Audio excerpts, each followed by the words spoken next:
इस कार्यक्रम के अध्यक्ष माननीय श्री केदार जी,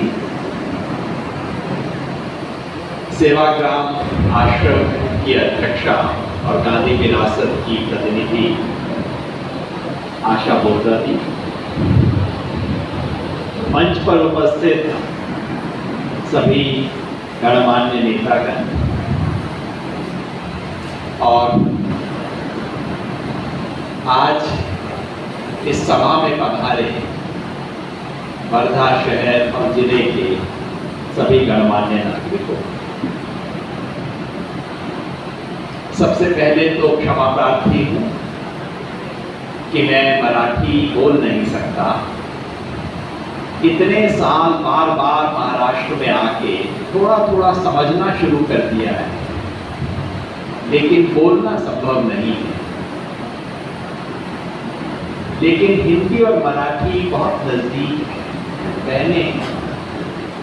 तो अगर हिंदी मेरी माँ है तो मराठी मेरी मौसी है, और मौसी के घर आके माँ की भाषा बोल दूं तो शायद चल जाएगा। मेरा सौभाग्य है कि यहाँ वर्धा में बोलने का शायद पहली बार अवसर मिल रहा है, वर्धा शहर में। वैसे मैं महाराष्ट्र में बहुत बोला हूँ। आपके यहाँ व्याख्यान की जो परंपरा है, महाराष्ट्र के सार्वजनिक जीवन का एक अद्भुत स्वरूप है व्याख्यान माला, और मैं गिनती नहीं कर सकता कितनी जगह मैंने महाराष्ट्र में व्याख्यान दिए। 3-4 साल पहले मैं तंग आ गया और मैंने अपने महाराष्ट्र के मित्रों से कहा कि तुम्हारे व्याख्यान मुझे बहुत सुंदर लगते हैं, इतने सुंदर तरीके से तुम आयोजित करते हो, इतना मेहनत करते हो, इतना सत्कार करते हो कि मुझे अब शक होने लगा है कि तुम इसलिए करते हो ताकि तुम सड़क पे जाके कोई आंदोलन ना करो। इसलिए मैंने अपने महाराष्ट्र के साथियों को कहा कि अब आगे से मैं किसी व्याख्यान में नहीं आऊंगा। सड़क पे तो तुम करोगे, सत्याग्रह करोगे तो जरूर आ जाऊंगा, व्याख्यान में नहीं आऊंगा। वो इसलिए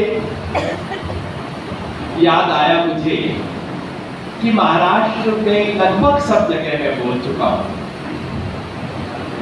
और महाराष्ट्र की इस अनूठी सार्वजनिक परंपरा को बहुत गहरे से पहचान पाया हूं, उससे सीख पाया हूं, और हमेशा मेरे मन में कसकती रहती है कि काश उत्तर भारत में हम ऐसा कुछ भी कर पाते।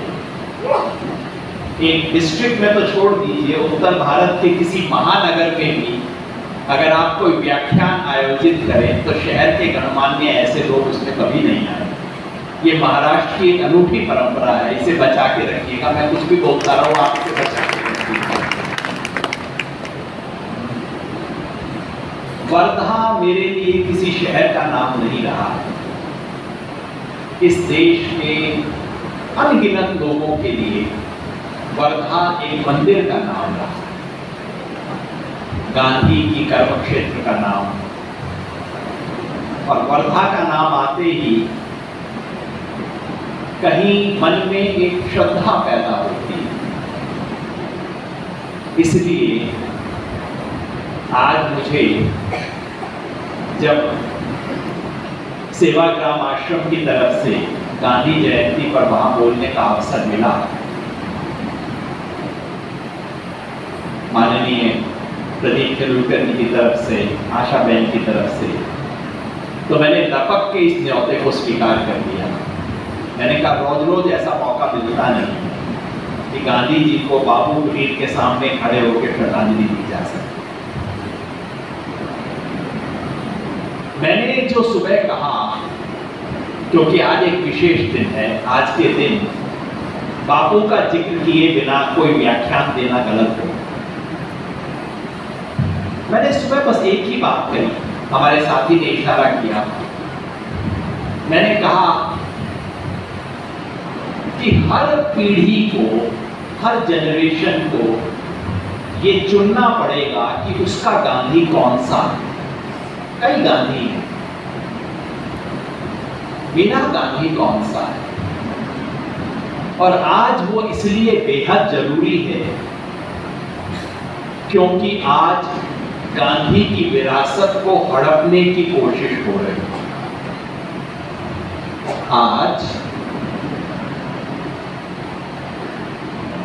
जो गॉडसे के मंदिर इस देश में बनवाते हैं, गॉडसे के मंदिर बनवाने वालों के कंधे पे हाथ रखते हैं, वो साथ में आके गांधी को भी फूल समर्पित करते हैं। देश में गॉडसे की जय करवाते हैं, विदेश जाते हैं तो अभी इतनी हिम्मत नहीं हुई कि विदेश जाके कह सकें कि मैं गॉडसे के देश से आया हूं। आज भी कहते हैं मैं गांधी के देश से आया हूं। लेकिन घर वापस आने के बाद षड्यंत्र करते हैं कि ये जो गांधी है ये इनके गले की हड्डी है, ना निगल सकते हैं ना उगल सकते हैं बेचारे। लेकिन आने के बाद प्रयास करते हैं कि इस गांधी की विरासत को इस देश में खत्म कर दिया जाए। कई तरीकों से वो कोशिश हो रही है। साबरमती के आश्रम को अब एक 5 स्टार म्यूजियम में बदलने की कोशिश हो रही है। आशा बहन भी सहमत है मेरी बात से। टोटल 5 स्टार म्यूजियम बना रहे हैं। गुजरात विद्यापीठ जो गांधी जी ने बनाई थी, उसके ट्रस्टीज को हटा के अब उस पर कब्जा कर लिया है।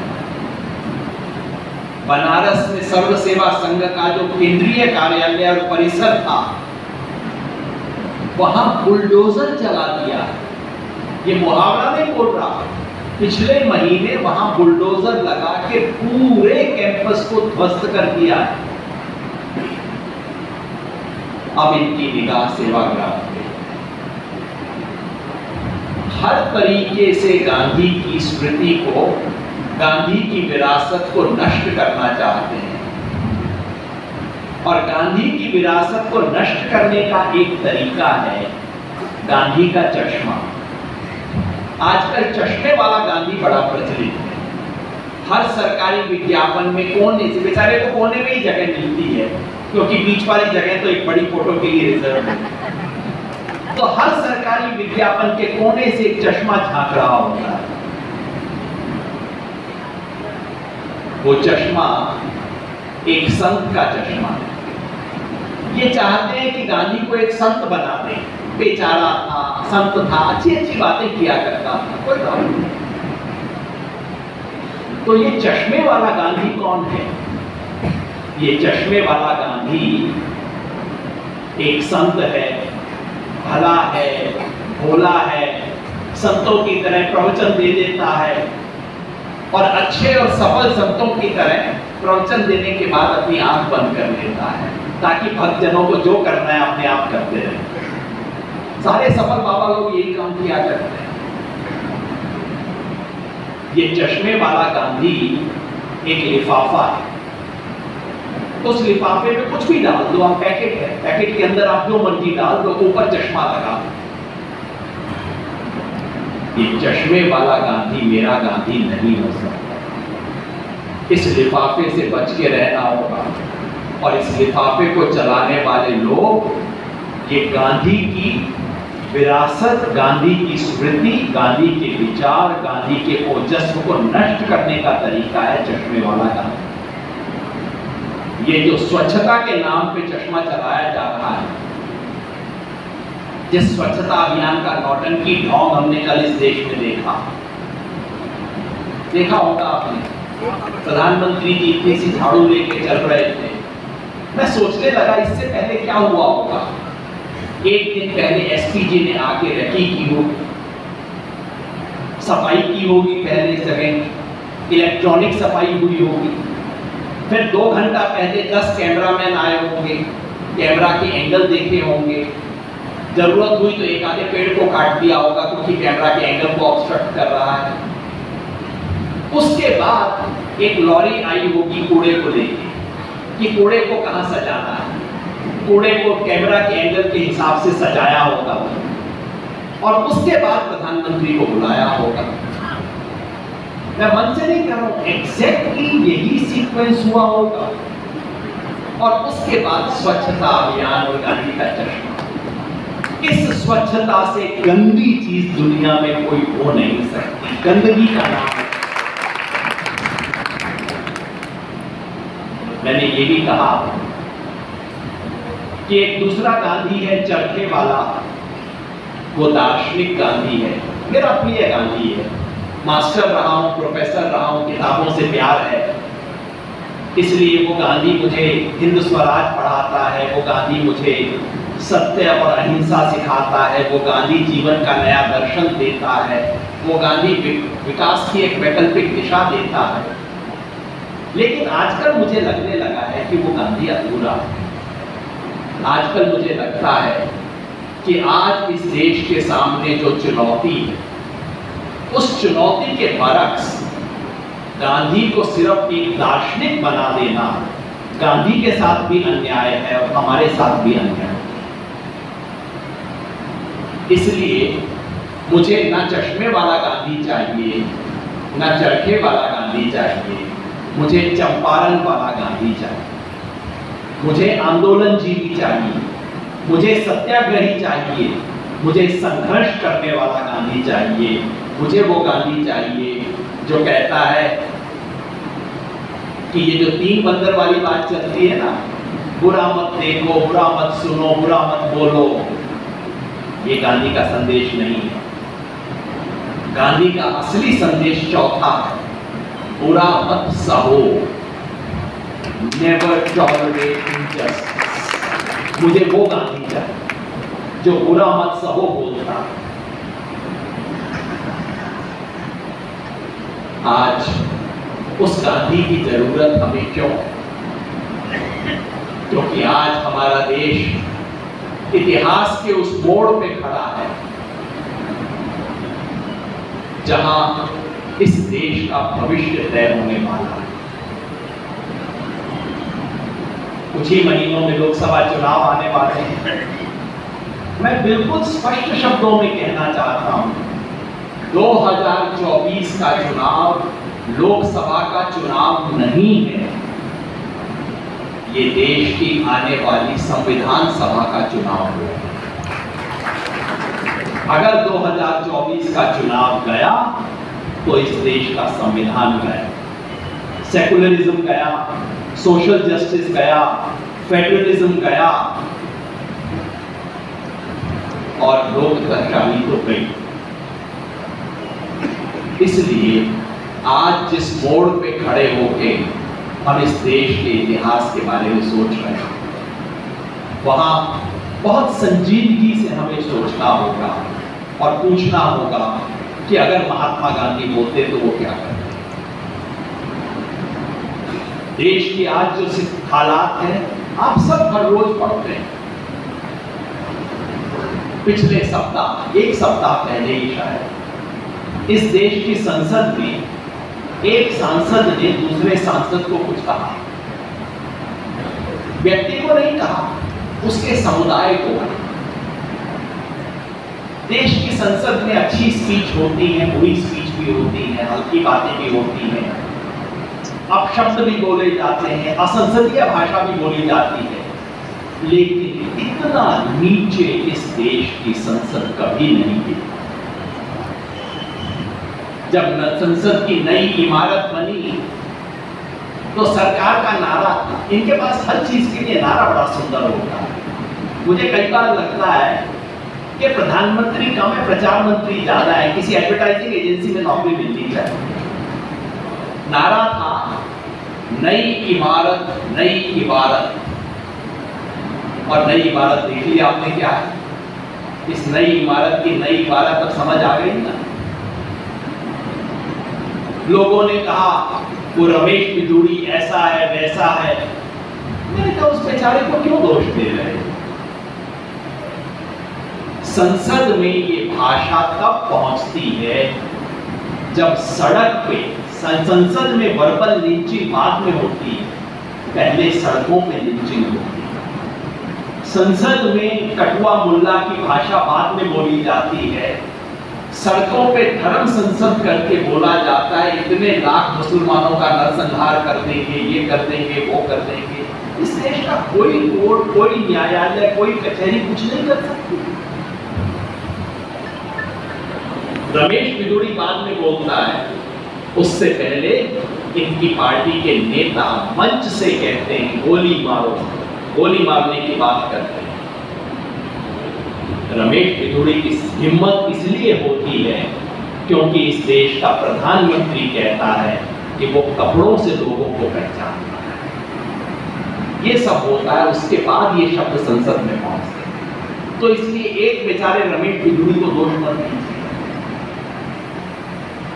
ये पूरा एक नया निजाम आ रहा है, जिसका एक छोटा सा मिसाल है।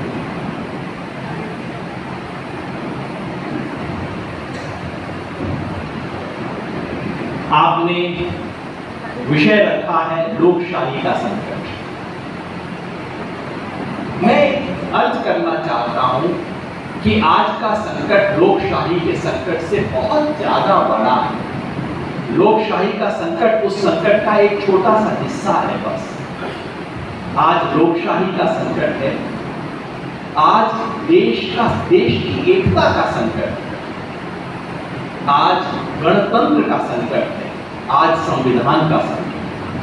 ये सब चीजों पर एक साथ आज प्रहार हो रहा है, वार हो रहा है। लोकशाही का संकट है, लोकतंत्र की तमाम संस्थाओं का संकट है। लेकिन वो सिर्फ भारत में नहीं, कई देशों में। 21वीं सदी में लोकतंत्र की हत्या का एक नया रिवाज है। 20वीं सदी में जब लोकतंत्र की हत्या होती थी तो क्या होता था, कोई जनरल, कोई नेता रेडियो पे आता था, टीवी पे आता था, घोषणा करता था कल से मार्शल लॉ लग जाएगा, सेंसरशिप हो जाएगी, आप ये नहीं कर सकते, वो नहीं कर सकते, और लोकतंत्र समाप्त हो जाता था। ये पाकिस्तान में बहुत बार हुआ, बांग्लादेश में हुआ, दुनिया के न जाने कितने देशों में, अफ्रीका के अधिकांश देशों में ये हुआ। 21वीं सदी बहुत सुंदर सदी, हम अब सुंदर तरीके से हत्या करेंगे। पुराने स्टाइल में अब हम हत्या नहीं करते लोग। अब हम लोकतंत्र की प्रतिष्ठा में एक सुंदर सा मंत्र पढ़ते हैं, उसके बाद लोकतंत्र के गले पे एक चाकू चलाते हैं, फिर दूसरा सुंदर मंत्र पढ़ते हैं, फिर दूसरा चाकू चलाते हैं। अब कोई टीवी पे आके बोलेगा नहीं कि लोकतंत्र समाप्त हो गया। धीरे धीरे एक एक इंच करके लोकतंत्र का गला घोंटा जाएगा और आपको कभी पता नहीं लगेगा कि किस दिन लोकतंत्र की मौत हो गई, क्योंकि हर दिन एक एक इंच आप सोचेंगे अच्छा कल जैसा ही है। वो मेंढक के बारे में कहते हैं ना, मेंढक को अगर आप उबलते हुए पानी में फेंको तो एकदम जम करके बाहर आ जाएगा, लेकिन अगर मेंढक को आप पानी में रखें और धीरे धीरे गर्म करते जाएं उबलने तक, तो मेंढक पानी के अंदर ही रहेगा, उबलेगा, मर जाएगा। हमारी स्थिति उस मेंढक जैसी, रोज 1 डिग्री टेम्परेचर बढ़ जाता है और हमें लगता है अच्छा कल जैसा ही है, कुछ बहुत तो नहीं बदला। वही स्थिति आज इस देश में हो रही है। 21वीं सदी में लोकतंत्र की हत्या करने का तरीका ये है कि धीरे धीरे स्वतंत्र संस्थाओं को खत्म कर दिया जाए, मीडिया को जेब में डाल दिया जाए, जो विरोध करने वाले हैं उनको आहिस्ता से बड़ी सफाई से साइडलाइन में कर दिया जाए, जिसको जरूरत है उसको जेल में डाल दिया जाए, लेकिन जिसे जरूरत नहीं हो उसे जेल में ना डाला जाए, बेचारे को बस मुंह पे टेप लगा दो, घर पे रहने दो उसे। ये खेल रशिया में हो रहा है, तुर्की में हो रहा है, हंगरी में हो रहा है, श्रीलंका में लगभग हो गया था। इनमें से किसी भी देश के बारे में आप पढ़ लीजिए, एग्जैक्टली वही खेल हमारे देश में हो रहा है। एक पुस्तक है how to kill a democracy, उस पुस्तक स्टेप बाय स्टेप बताती है कि क्या क्या होगा। वो भारत पे नहीं है वो पुस्तक, उसकी एक एक बात भारत पे लागू होती है। तो लोकतंत्र की हत्या के बारे में ज्यादा मैं नहीं कहूंगा, हम सबको दिख रहा है। मैं गणतंत्र की हत्या के बारे में कहना चाहता हूं, क्योंकि गणतंत्र लोकतंत्र से ज्यादा बड़ा है। गणतंत्र में वो गण है। गणतंत्र एक पॉलिटिकल कम्युनिटी का नाम है जो अपने लिए संविधान लिखता है, जो लोकतंत्र बनाता है, लोकशाही बनाता है। आज उस पॉलिटिकल कम्युनिटी को खत्म किया जा रहा है, आज उस गण के टुकड़े किए जा रहे हैं। और अगर उसकी मिसाल देखनी है तो मणिपुर चलिए। मणिपुर में जो हो रहा है, हम लोगों को कोई आइडिया नहीं है कि वहां हो क्या रहा है। बस कभी कभार अखबार पढ़ लेते हैं, अच्छा एक महिला को निर्वस्त्र किया गया, अच्छा कुछ लोग मारे गए, अच्छा वहां इंटरनेट काम नहीं कर रहा, वहां आर्मी भेजी गई है, वहां पे कुछ झगड़ा हो रहा है दो समुदायों के अंदर, मितेई और कुकी। ये सब सच है, लेकिन ये सब अधूरा है। इस वक्त मणिपुर में सिविल वॉर चल रहा है, गृह युद्ध, सिविल वॉर। इस वक्त मणिपुर में दो समुदायों में आपस में खाली झगड़ा नहीं हो रहा है, दोनों के पास AK-47 है, दोनों के पास पुलिस की राइफल है। उस राज्य के अंदर लाइन ऑफ कंट्रोल है, जैसे भारत और पाकिस्तान के बीच में है। वहां आर्मी कहती है कि लाइन ऑफ कंट्रोल के उस तरफ जाना है तो आपको उनकी परमिशन चाहिए, जैसे वीजा होता है। ये भारत देश के अंदर की बात है। आपको वीजा लगता है इधर से उधर जाने के लिए। मान लीजिए वर्धा और पवनार में जाने के बीच में लाइन खींच दी जाए और कहा जाए पवनार वाले परमिशन देंगे तब तुम जा सकते हो, नहीं तो नहीं जा सकते। राज्यपाल की जब गाड़ी जाती है तो गाड़ी का ड्राइवर उस लाइन तक एक होता है, राज्यपाल की गाड़ी का वो ड्राइवर उतर जाता है, उस लाइन के दूसरी तरफ दूसरे ड्राइवर आते हैं। ये आज की स्थिति है। वहां सिर्फ समुदाय नहीं लड़ रही है, पुलिस और आर्मी में लड़ाई हो रही है। असम राइफल्स जो कि आर्मी का ट्रूप है, उसमें और मणिपुर पुलिस में गोलियों से लड़ाई हो रही है। देश को बताया नहीं जा रहा। ये सिविल वॉर नहीं है तो और क्या है?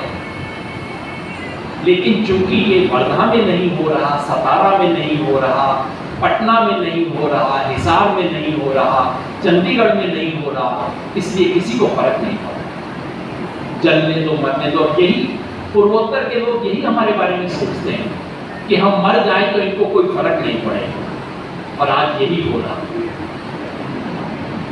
गृह युद्ध हो रहा है। हिंदू मुसलमान का नहीं है, शुक्र है भगवान का।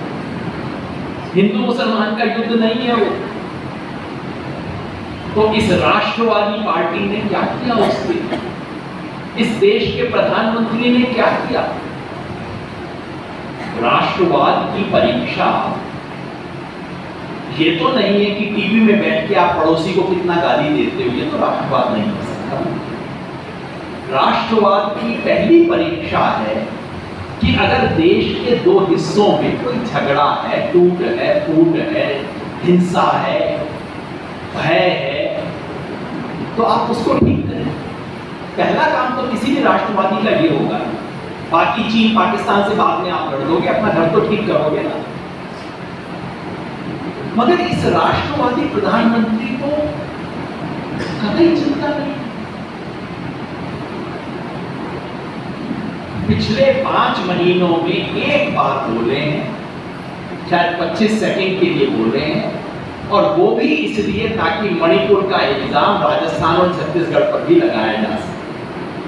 मतलब बिल्कुल तो टुच्चाई होती है ना राजनीति में, बिल्कुल निम्न दर्जे की, कि चलो ये लाश है तो देखो पड़ोसी के भी तो लाश है। केवल ये करने के लिए बोले हैं प्रधानमंत्री। जिस व्यक्ति की एकमात्र डुगडुगी इस बात पे पिटती है कि भाई बहुत मजबूत नेता है, तो भाई काहे का मजबूत नेता है? वहां वॉर हो रही है, अपने देश के अंदर वॉर हो रही है, बंदूकों से हो रही है, आप उसको रोक नहीं सकते, तो कौन सी मजबूती है भाई?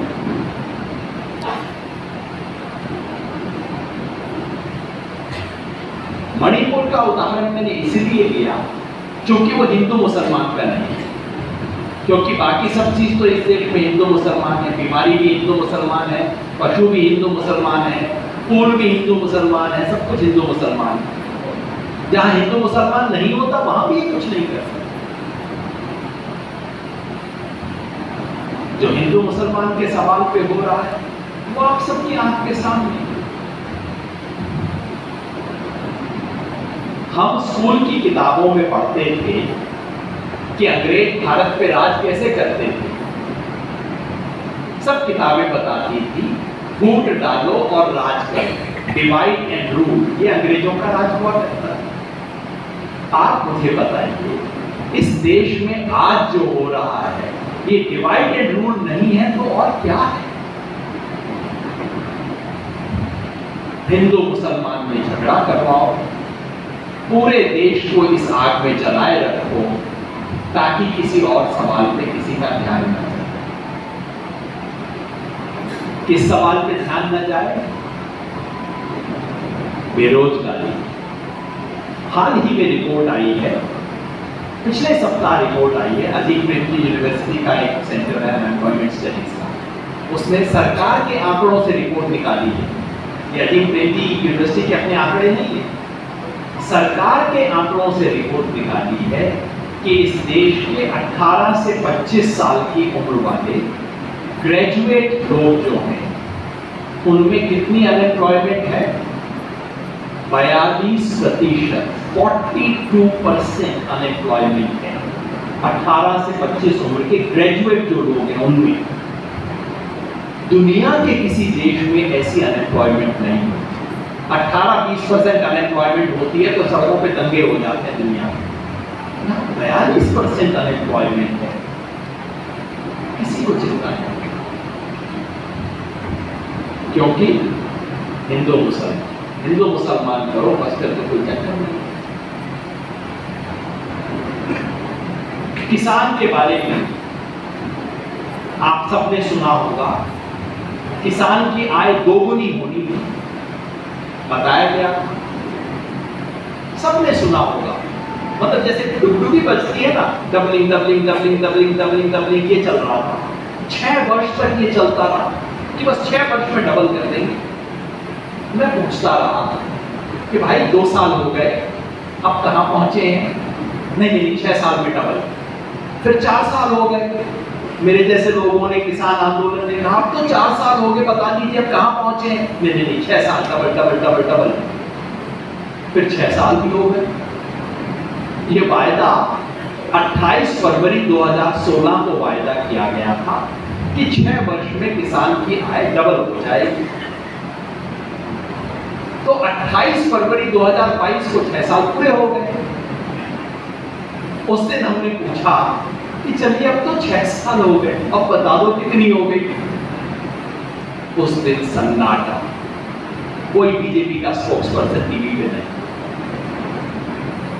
और आज तक यहाँ विद्यार्थी बैठे हैं, रिसर्चर हैं, सब जाके रिसर्च कर लीजिए, आज तक भारत सरकार ने डबल करना तो छोड़ दीजिए, आंकड़ा नहीं दिया है कि किसान की इनकम कितनी हुई।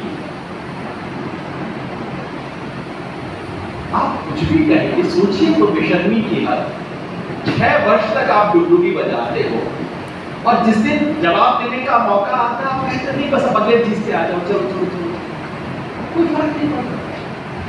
आज तक सरकार ने आंकड़ा नहीं दिया है कि सन 2016 में किसान की आय कितनी और सन 2022 में कितनी हो गई। बस हिंदू मुसलमान सब चीज की था। और सबसे बड़ा खेल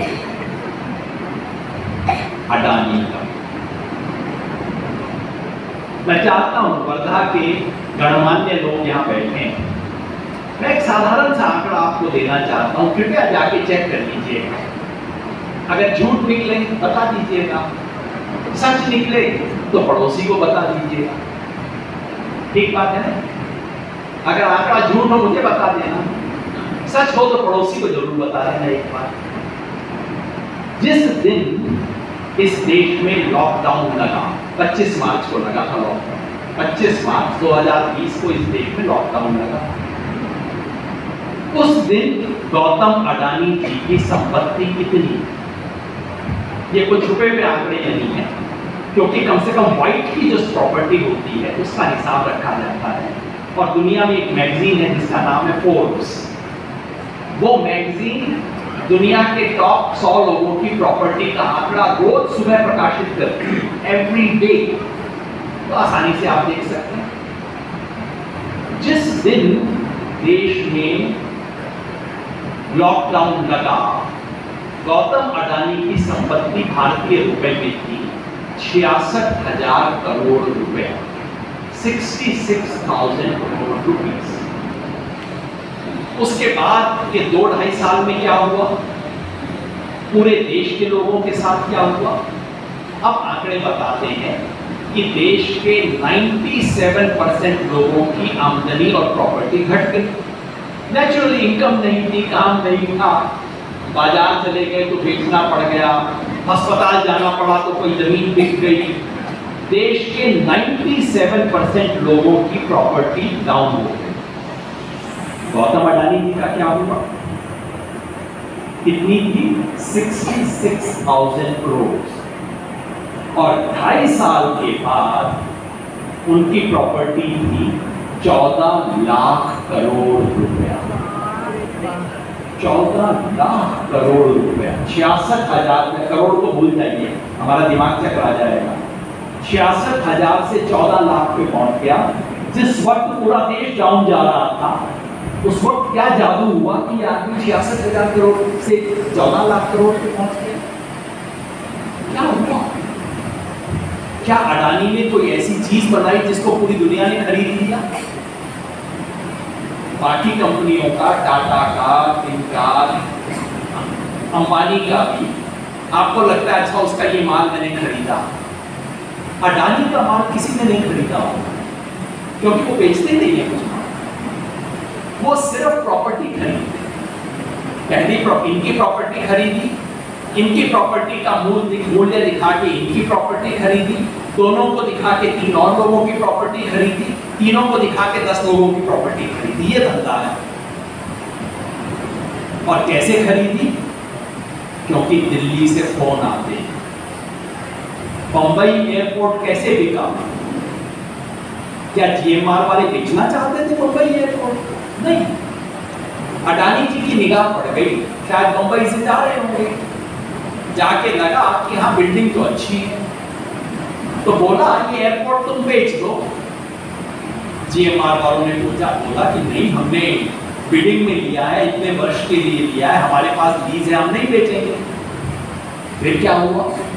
चमत्कार हुआ। जीएमआर के ऊपर इनकम टैक्स डिपार्टमेंट और ईडी वालों ने छापा मारा। और फिर एक और चमत्कार हुआ, जैसे ही छापा पड़ा उसके अगले सप्ताह जीएमआर ने वो प्रॉपर्टी बेच दी। अडानी को पकड़ा दी, भैया ले लो, मेरे को अपनी जान चाहिए, मुझे बिल्डिंग नहीं चाहिए। हम सब भी ये करेंगे। इस तरह से प्रॉपर्टी बनी है इस देश में। एक एक फैक्ट आप कृपया जाके चेक कीजिएगा, कोई फैक्ट गलत हो तो बताइएगा। किस तरह से देश की संपत्ति को लूटा जा रहा है, किस तरह से 66,000 से 14 लाख करोड़ रुपए पहुंचता है। वैल्यूएशन, एक्चुअल प्रॉपर्टी नहीं, वैल्यूएशन है, हवा में चल रही है प्रॉपर्टी से।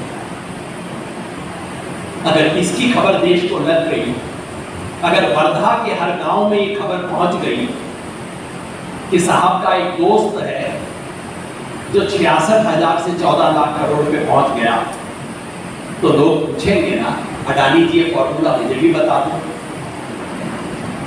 किसको बुरा लगता है भाई? थोड़ा सा इतना जो मेहनत अडानी जी करते हैं उतनी मेहनत इस देश का किसान भी कर लेगा, उससे ज्यादा ही करता होगा किसान, कम मेहनत तो नहीं करता। उसके बाद क्या हुआ?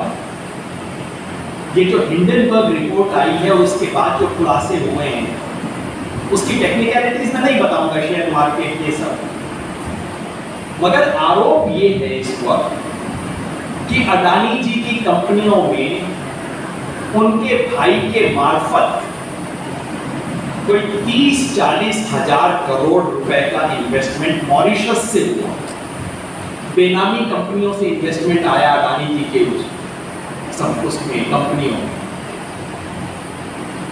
अब सवाल ये चल रहा है कि उन्होंने अपने भाई की कंपनी में क्यों लगाया इत्यादि, ये तकनीकी चीजें हैं, मैं इसमें नहीं जाना चाहता। मैं तो सिर्फ इतना पूछना चाहता हूँ, ये 30-40 हजार करोड़ रुपए किसका पैसा? ये जो मॉरिशस से बेनामी कंपनियों के नाम से अचानक अडानी के पास आ गया, ये किसका पैसा था? क्या ये अडानी के भाई का पैसा था, या कि ये हिंदुस्तान की किसी पॉलिटिकल पार्टी का पैसा था जो मॉरिशस भेज के ब्लैक को व्हाइट करवा के लाया? ये सवाल आज इस देश को पूछना चाहिए। अगर ये सब सवाल वर्धा के गांव में पूछने लग गए तो क्या होगा? 2024 में दिक्कत हो जाए। इसलिए हिंदू मुसलमान, हर चीज पे हिंदू मुसलमान। आप बताइए, अगर कोई मेरे घर में, मेरे परिवार में आके मुझ में और मेरे भाई में झगड़ा करवाए, मेरी माँ देख रही हो, तो क्या कहेगी? पहले दिन हमें कहेगी बेटा इनसे बच के रहना, खराब आदमी। अगर कोई आके दूसरे दिन फिर मेरे घर में दोनों भाइयों में झगड़ा करवाए और हम दोनों एक दूसरे का सर फोड़ने पे आ जाए, तो मेरी माँ क्या करेगी? उस तीसरे आदमी को कान पकड़ के घर से बाहर निकाल देगी। तो मेरे घर में झगड़ा करवाने आया है, तो मेरा घर का दोस्त नहीं है, दुश्मन है, बाहर जा। ये आरएसएस वाले क्या कर रहे हैं इसलिए? भारत माँ के 2 बच्चों में दिन रात झगड़ा, दिन रात नफरत, दिन रात हिंसा, ताकि इस आग में इस देश को चूल्हा बना के इस पे चुनाव की रोटियां सेकने का काम कर। अगर ये देशद्रोह नहीं है तो आप बताइए देशद्रोह क्या होगा? ये आरएसएस वाले दिन रात उछल उछल के कहते हैं ये देशद्रोही, वो देशद्रोही, एंटी नेशनल सेडिशन। मैं पूछता हूं, इससे बड़ा देशद्रोह क्या हो सकता है? आप पूरे देश में आग लगा रहे हो ताकि अगला इलेक्शन आपका सेट हो जाए, ताकि अडानी का जवाब न देना पड़े, ताकि बेरोजगारी का जवाब न देना पड़े, ताकि किसान को जवाब न देना पड़े। इससे बड़ा देशद्रोह क्या हो सकता? मैं और मिसाल देना नहीं चाहता, क्योंकि मिसाल देता रहा तो शायद रात हो जाएगी। मैं सिर्फ इतना कहना चाहता हूं कि आज केवल लोकशाही को संकट नहीं है, आज हमारे रिपब्लिक को खतरा है। जो रिपब्लिक ऑफ इंडिया गणतंत्र है, इस गणतंत्र को खतरा है। और जिस दिशा में ये ले जा रहे हैं, आज जो मणिपुर में हो रहा है, वो भगवान ना करे कभी मुंबई में हो गया, ये देश बचेगा नहीं। और एक बार आप ये शुरू कर देते हो ना, लोगों के हाथ में हथियार देके खेल शुरू कर देते हो, फिर इस खेल का कोई अंत नहीं होता। आज गणतंत्र पे खतरा है, तो क्या करें? मुझे 2 काम समझ आते हैं। आज जो चुनौती है, इस चुनौती को देखते हुए राजनीति के सामान्य धर्म से काम नहीं चल सकता। सामान्य धर्म क्या होता है कि इन व्यक्ति तो बहुत अच्छे हैं लेकिन इनकी पार्टी अच्छी नहीं है, ये पार्टी तो अच्छी है लेकिन कैंडिडेट तो जीतने वाला नहीं है, इसमें ये कमी है, उसमें वो कमी है, किंतु परंतु, ये सब राजनीति का सामान्य नियम होता है। आज राजनीति के सामान्य नियम का समय नहीं है। आज हर किंतु परंतु को अपनी जेब में रखना पड़ेगा, क्योंकि आज आपात धर्म है। आपात धर्म क्या है कि किसी भी तरह से आज इस देश को बचाना है। जब रिपब्लिक पे खतरा होता है तब कोर्ट कचहरी आपका समाधान नहीं कर सकती, संसद आपका समाधान नहीं कर सकती। रिपब्लिक को अगर खतरा है तो सिर्फ एक ही ताकत उसे बचा सकती है, वो है पब्लिक। अंततः कोर्ट कचहरी से ज्यादा उम्मीद मत की। मैं जानता हूं बहुत लोगों को कई उम्मीद हो जाती है, ये कोर्ट में मुकदमा लगा देंगे, वो कर देंगे, कुछ नहीं होता। अंततः रिपब्लिक को बचाने के लिए पब्लिक को सड़क पे आना पड़ेगा, नहीं तो कोई उम्मीद नहीं। आज हम उस मोड़ पे पहुंच गए। 2024 का चुनाव है, सामान्य चुनाव नहीं है। मैंने कहा ये संविधान सभा के चुनाव जैसी बात है। इसलिए जो हमारा तात्कालिक फर्ज है और हमारा दीर्घकालिक जो काम है वो दो अलग है। दीर्घकालिक काम है इस विचारधारा के साथ संघर्ष करना, क्योंकि आज देश को तोड़ने की जो साजिश है, लोकशाही पे जो हमला हो रहा है, वो हमला एक विचारधारा के तहत हो रहा है। उस विचारधारा का मुकाबला करना एक लंबा काम है, कम से कम 1-2 पीढ़ी का काम है। हम जैसे लोग पता नहीं बचेंगे या नहीं, पर ये पीछे जो कुछ साथी बैठे हैं, पीछे मैं देखता हूँ आप लोग रहेंगे।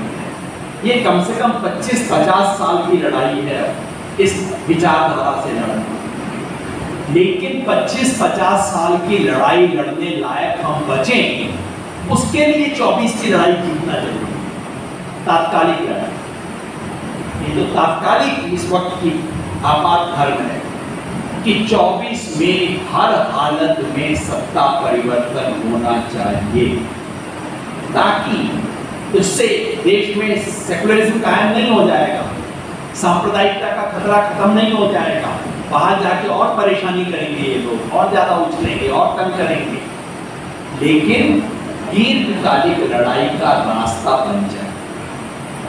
दीर्घकालिक लड़ाई के लिए जो फुटहोल्ड चाहिए पांव रखने के लिए, वो आपको मिलेगा, ताकि आप लंबी लड़ाई कर सकें। ये कैसे होगा? आज से 6 महीने पहले तक, आज से 1 साल पहले तक ये लगभग असंभव काम लगता है।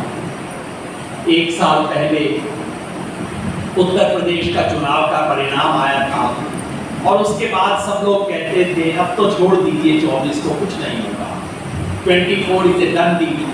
अब 29 के बारे में सोचिए कि 29 में मोदी को कैसे हराएंगे। लोग ऐसी बातें कहते थे। लेकिन उसके बाद भारत जोड़ो यात्रा हुई। भारत जोड़ो यात्रा से कांग्रेस को क्या मिला, राहुल गांधी को क्या मिला, इसमें मेरे को ज्यादा दिलचस्पी नहीं है। अध्यक्ष जी को मुझे नहीं, मुझे दिलचस्पी है कि इस देश को क्या मिला। इस देश को नई आशा मिली। इस देश को बहुत समय बाद लगा कि हाँ कुछ हो सकता है। इस देश को नई भाषा मिली, मोहब्बत की दुकान की भाषा मिली। नहीं तो मोहब्बत की बात करने वालों को पगलैट समझते थे, पागल समझते थे सारे लोग, किसी की हिम्मत नहीं होती। इस देश में अडानी का नाम सार्वजनिक मंचों से लिया गया, नहीं तो ये तो बिल्कुल इंडियन पॉलिटिक्स का एकदम वो था कि इसको ही नाम नहीं लेता था, इसका डरते थे सब लोग, ऑपोजिशन वाले भी नहीं लेते। अडानी का नाम लिया, देश का मिजाज बदलने लगा। फिर भी लोग कहते थे लीजिए अकेली कांग्रेस क्या कर लेगी, कांग्रेस इन राज्यों में है, वहां तो नहीं है, ये है वो है, सब कुछ। फिर उसके बाद इंडिया कोएलिशन बना। इंडिया कोएलिशन का असली महत्व ये नहीं है कि इनमें सीटों का कोऑर्डिनेशन हो जाएगा जिससे बीजेपी हार जाएगी। मैंने देखा भी है सीटों के कोऑर्डिनेशन से थोड़ा बहुत फायदा होगा। असली महत्व इंडिया नामक गठबंधन का वो नहीं है। असली महत्व ये है कि इसने देश के सामने ये उम्मीद जगा दी है कि बीजेपी के सामने कोई खड़ा है। पहले कहते थे बीजेपी वर्सेस हू, अब ये है कि बीजेपी के सामने कोई खड़ा है। और इस लिहाज से इस मंच पे तमाम पार्टियों की, शिवसेना से लेकर सीपीएम तक की उपस्थिति एक बहुत शुभ संकेत है पूरे देश के, कि आज इस खतरे का मुकाबला करने के लिए पूरा इस देश का जो राजनीतिक जमात है वो इकट्ठी हो सकती है। क्या इससे परफेक्ट अंडरस्टैंडिंग हो जाएगी? नहीं होगी। आज पत्रकार परिषद में लोग मुझसे पूछ रहे थे, सर इंडिया कोलिशन के दलों के अंदर कहीं ना कहीं मनमुटाव है। मैंने कहा भैया मनमुटाव तो नागपुर में बीजेपी के दो बड़े नेताओं के अंदर भी है, पूरा देश जानता है उसके बारे में। मनमुटाव तो नागपुर और दिल्ली की बीजेपी के अंदर भी है, आरएसएस और बीजेपी में भी है।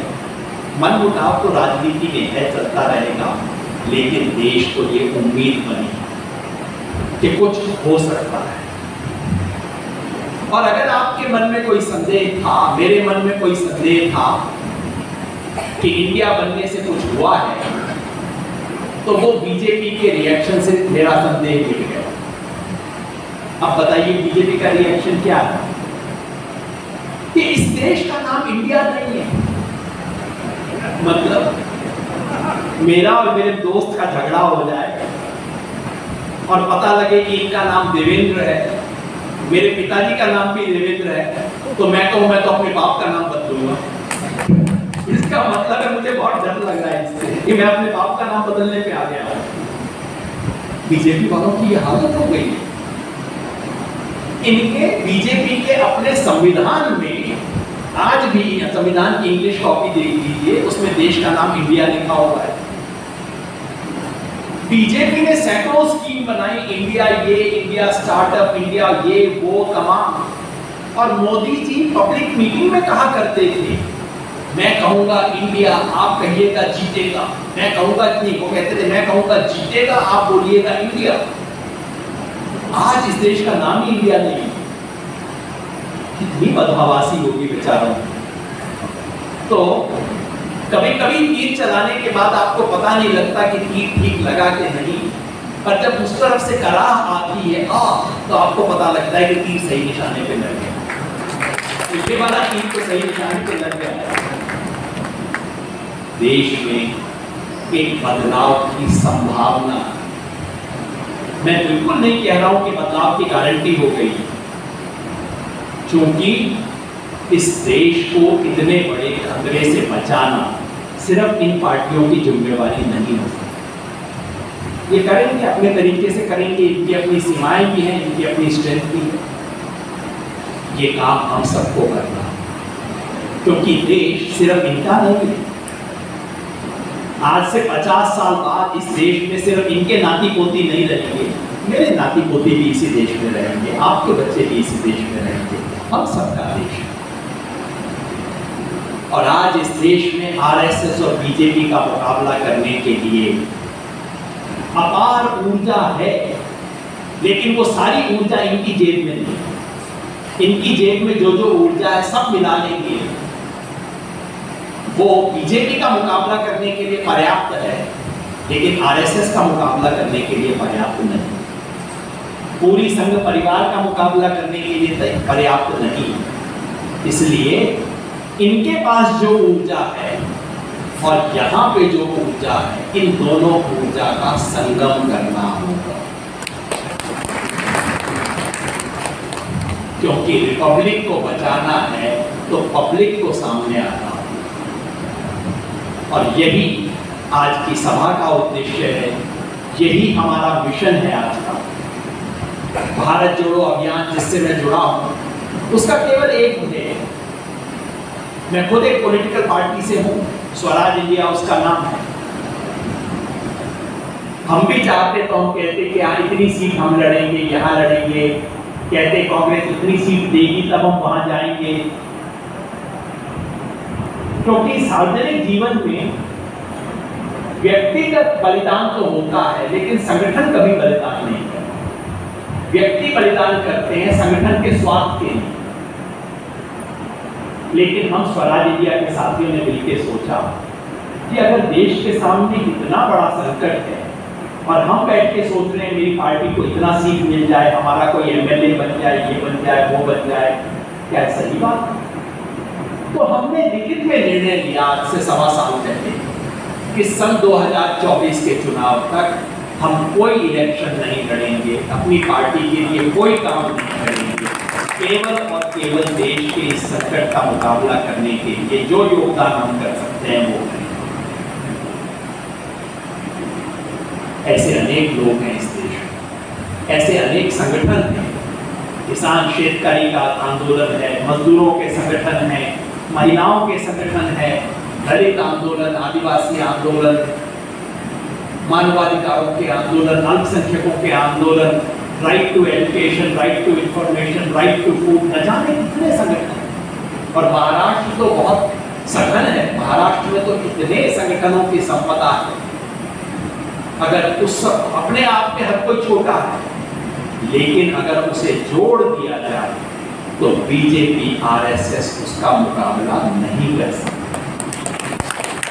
ये मैं आपको याद दिलाना चाहता हूं, पिछले 9 साल में जिसने भी जहां भी बीजेपी आरएसएस का जम के मुकाबला किया है वो जीता है, बीजेपी आरएसएस भागी। चाहे वो किसान आंदोलन ने किया हो, चाहे सीए मूवमेंट ने किया हो, और चाहे ममता बनर्जी ने किया हो, चाहे अरविंद केजरीवाल ने किया। जिसने जहां अपनी बाह ऊपर कर ली ना कि मैं देखता हूं जरा कैसे होता है और मैं जान लगाता हूं, वो जीते हैं, सब जीते हैं। बीजेपी हर जगह हारी है। बस यही हमें लोकसभा चुनाव में है, हम सबको मिलकर संकल्प लेना है। और एक भारत जोड़ो अभियान की तरफ से तमाम दूसरे संगठनों को इकट्ठा करके 29 तारीख को दिल्ली के अंदर एक मीटिंग हुई जिसमें हमने तमाम दूसरे संगठनों को जोड़ा। 18 और राजनीतिक दल आए, आपका 28 लोगों का इंडिया है, उसके बाहर 18 राजनीतिक दल आए। उन सब ने कहा हमें कोई टिकट नहीं चाहिए, इस वक्त हम केवल और केवल इंडिया का समर्थन करें। 50 से ज्यादा सामाजिक संगठन आए, उन्होंने कहा हम सामान्यतः राजनीति नहीं करते, लेकिन इस चुनाव में देश बचाने के लिए हम चुनाव में भी एक भूमिका लेंगे। ये काम असंख्य भारतीयों को करना होगा और ये करके आज से हमने वर्धा से ही एक नए अभियान की शुरुआत की। जीतेगा इंडिया, बनेगा भारत। इस अभियान की शुरुआत हमने की है और आज वर्धा से दोपहर 2 बजे हमने उसकी शुरुआत की, जिसमें अनेक वॉलंटियर ने शपथ ली कि संविधान को बचाएंगे, अपनी जी जान लगा के हम इस संविधान को बचाएंगे। आज वो करने का वक्त है, क्योंकि याद रखिए आज से 20 साल बाद, 50 साल बाद हम होंगे नहीं होंगे पता नहीं।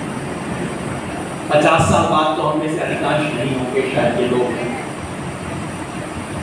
लेकिन कोई पूछेगा, हमारा नाती, पोता, ग्रैंडसन, ग्रैंडडॉटर, कोई पूछेगा कि सन 2024 में जब इस देश की भविष्य का फैसला हो रहा है, उस वक्त मेरे नाना जी क्या कर रहे थे, मेरे दादाजी क्या कर रहे थे। हम सोचते हैं ना 1942, अच्छा मेरे नाना जी इस जमाने में थे, नाना जी आप क्या कर रहे थे। और जब वो कहते हैं मैं प्रमोशन के लिए कोशिश कर रहा था, तो हमें बहुत शर्म सी आती है, क्या यार 1942 में ये कर रहे थे आप। आज से 20 साल बाद, 50 साल बाद हमारी आने वाली पीढ़ियां पूछें सन 2024 में आप क्या कर रहे थे, ताऊ जी, नाना जी, दादू, दीदा। और आज हमें कुछ ऐसा करना है कि उस समय हमें या हमारे पोते को, हमारी बेटी को अपने जूते की तरफ ना देखना पड़े, वो आंख में आंख डाल के कह सके, बेटा जब देश को संकट था तुम्हारे नाना अब तो नहीं रहे, लेकिन जब देश को संकट था तब वो खड़े थे, अड़े थे, लड़े। ये बात आज इतिहास पलट गया। एक आखिरी सवाल मन में बात आती है कि भाई इनसे कैसे मुकाबला होगा। सारी बात कहने के बाद लोग पूछते हैं इनसे कैसे मुकाबला करेंगे, इनके पास सब कुछ है, सत्ता इनके पास है, सत्ता का निर्मम तरीके से प्रयोग करते हैं, पुलिस ये छोड़ देते हैं, इनकम टैक्स रेट ये करवा देते हैं, ईडी ये करवा देते हैं। ये ईडी जो है इलेक्शन डिपार्टमेंट हो गया है बीजेपी, ये ईडी इनके पास है, मीडिया इनकी जेब में, जो झूठ बुलवाना है बुलवा देते हैं, और पैसा तो इनके पास आता। सच कहूं मैंने जीवन भर किसी कांग्रेसी को ये कहते नहीं सुना कि हमारे पास पैसा नहीं है, लेकिन अब पहली बार सुन रहा हूं। अब कांग्रेस वाले कहते हैं हमारे पास इनका मुकाबला करने के लिए तो भैया पैसा नहीं है हमारे पास। पैसा इतना अकूत पैसा है, असंभव पैसा है, जिसका आप और मैं अनुमान नहीं लगा सकते, उतना पैसा इस वक्त लग रहा है राजनीति में। तो इनके पास सब कुछ है, हम इनका मुकाबला कैसे करें? आपको एक फिल्मी डायलॉग देके अपनी बात समाप्त करूंगा। डायलॉग शशि कपूर और अमिताभ बच्चन, याद है ना? वो कहता है मेरे पास गाड़ी है, बैंक बैलेंस है, बंगला है, तुम्हारे पास क्या है? और वो जवाब देता है मेरे पास मां, इनके पास सत्ता है, इनके पास मीडिया है, इनके पास पुलिस है, हमारे पास 5000 साल की इस देश की विरासत, मिट्टी है इस देश की। ये जर्मनी नहीं है, भारत है, इसकी 5000 साल की विरासत हमारे पास है। इस देश के संविधान, बाबा साहेब के संविधान की विरासत हमारे पास है, और इस देश के आज़ादी के आंदोलन और महात्मा गांधी की विरासत हमारे पास है। अगर ये सब होके भी हम नहीं लड़ सकते तो लानत है। बहुत कुछ है हमारे पास, हम लड़ेंगे और निश्चित जीते, क्योंकि जीतेगा इंडिया। तो मैं वो कर दूं जो मोदी जी ने किया था, मैं कहूंगा जीतेगा। आप जरा मोदी जी को सुना देना, कौन जीतेगा? जीतेगा इंडिया। जोर से आवाज जरा बाहर से भी तो आए, पता लगे बीजेपी का हेडक्वार्टर वगैरह कहीं तो होगा, इनको सुन तो जाए, और इनको अपने देश का नाम भी पता लग गया, आज तक भूल गए बेचारे। जीतेगा इंडिया, जीतेगा इंडिया, जीतेगा इंडिया, जीतेगा इंडिया। बहुत बहुत धन्यवाद।